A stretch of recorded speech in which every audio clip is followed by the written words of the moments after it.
everybody, welcome to the Narcissistic Abuse Recovery Care Network. I'm Dean, the host of the N.A.R.C.N Network and channel, and also the host of the Unmasking the Narcissist channel. Today I'm going to be presenting to you episode 189, and strangely enough, episode 189 I had written a little while ago, but I'm actually recording it today because it came about because I just actually finished having a discussion with a friend that I know personally. It's a friend that's actually involved in the music business just like I am. And we were just having a conversation about narcissists and how to avoid dealing with or getting another narcissist in your life. So this is going to be the topic of episode 189. It was actually supposed to be another topic when I wrote it back a little while ago, but for today, this is going to be the topic of episode 189, and that is how to not get stuck with another narcissist. So, how do we not get stuck with another narcissist? Well, you know, the first thing you need to do is start understanding narcissism as a whole. If you don't understand what narcissism is about, if you don't understand how narcissists are formed, if you don't understand how you got stuck with a narcissist, you need to go looking for this information wherever it's available on the internet. You can look it up on the N.A.R.C.N Network and channel. You can look it up from 100 other experts on YouTube or on the internet who will tell you what narcissism is all about, how narcissists function, how their brains function, how everything works with the narcissist. You need to start studying that, and you need to start studying it like you would study something in college.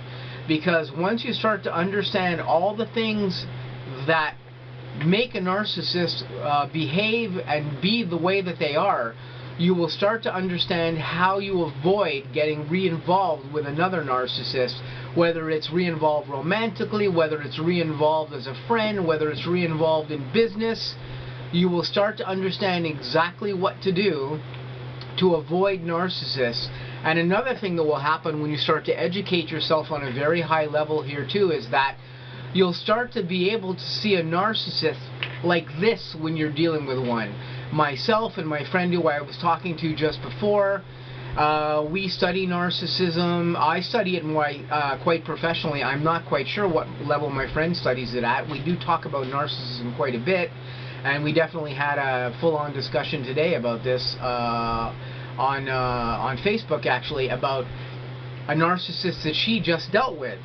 And I know that she's very, very aware of how narcissists function, just based on my dialogue that I've had with her, and also based on things that I see her post on social media.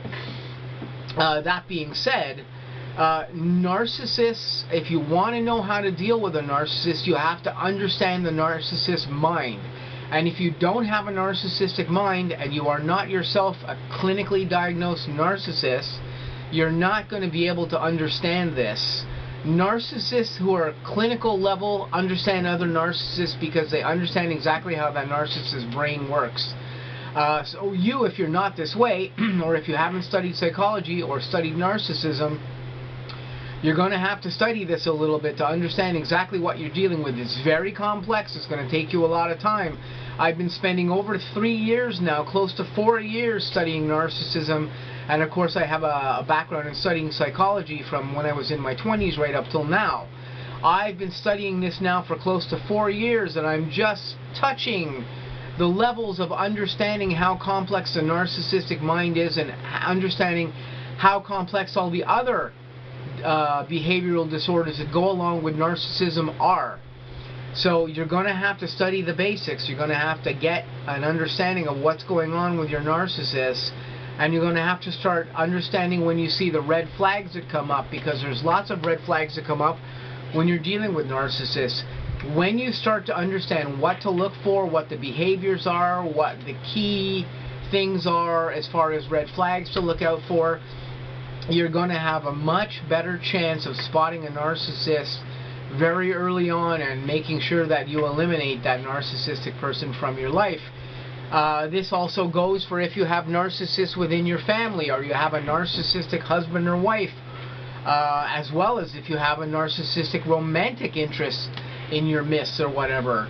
You're going to need to know how to spot those things, and this is going to help you to avoid becoming involved in a way with a narcissist to the point where you cannot extricate yourself from that involvement with them easily.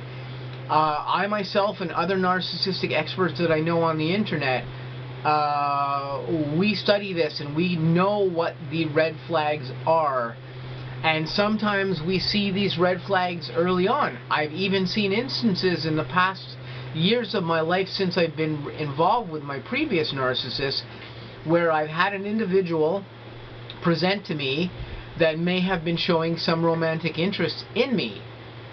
I can now see what the flags are, what to look out for, and I notice these things in people immediately, and I know immediately whether or not to abandon interest in this person or whatever based on how they are behaving.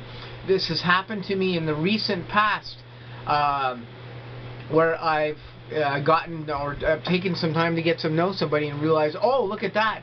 This person is presenting with all these red flags that indicate to me that they either have some type of disorder going on or more than one disorder going on, or indeed they have NPD disorder going on in some particular level. And this has immediately wakened me up to realize, hey, this person could be a narcissist, and if they are, or if they could possibly be, do I want to pursue anything more with them, knowing that they are a narcissist? And of course, as many of the narcissistic experts give advice on the internet, and as I give advice on the internet, I always say to everybody, the choice is ultimately yours if you want to pursue a person who is like this. But for me, when I see a person who presents with narcissistic things going on, it's an immediate red flag for me. I take those red flags, I watch them very carefully, I watch that person very carefully, and I decide at that moment whether or not I want to pursue anything, because I have a very wide understanding of what red flags to look for in a person that could denote that I would be dealing with a narcissist if I continued on in the future with an interest in that person. Now, you two are going to need to learn what these red flags are, and there are plenty of places to do this. The N.A.R.C.N network, I have lots of videos up on what to look out for people. You can look through my videos. There's lots of content on there to give you a heads up as to what you should be looking for to avoid getting involved with another narcissist.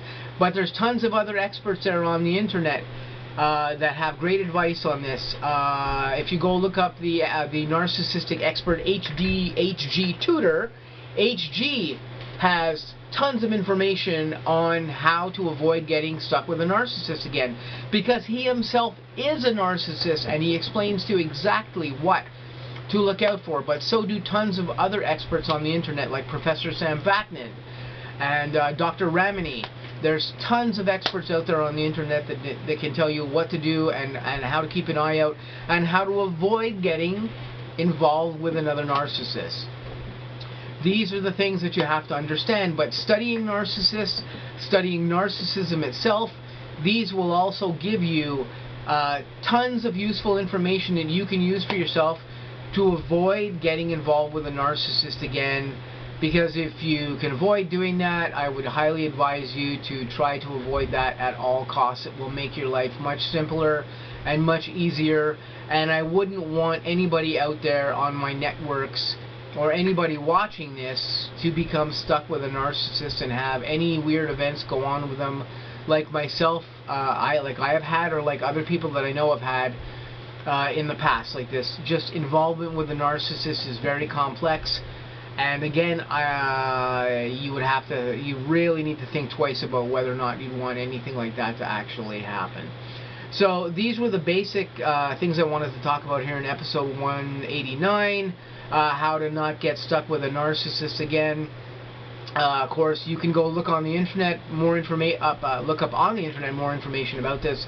There's tons of stuff out there. I would just, like for you guys to not be dealing with any of this in your life. And for new people out there who are new to my network, if you're just watching this video, do the research, find out what you need to find out to know whether or not you're dealing with a narcissist. And if you can find these red flags and find the things that indicate you might be dealing with a narcissist, get away from that person. Just go find somebody else who isn't a narcissist, and your life will be that much easier. So that was just what I wanted to talk about in this video here for today. Again, this was kind of a last-minute video that I just changed the episode title to and the episode number, just because I wanted to talk about this topic. Now it was fresh in my mind after just having a conversation with my friend all about this. So I'm just going to say to you guys, hope you guys stay tuned for lots of new content coming up on the N.A.R.C.N network and on the Unmasking the Narcissist channel. Hope you guys have an awesome day, and I'll catch you really soon.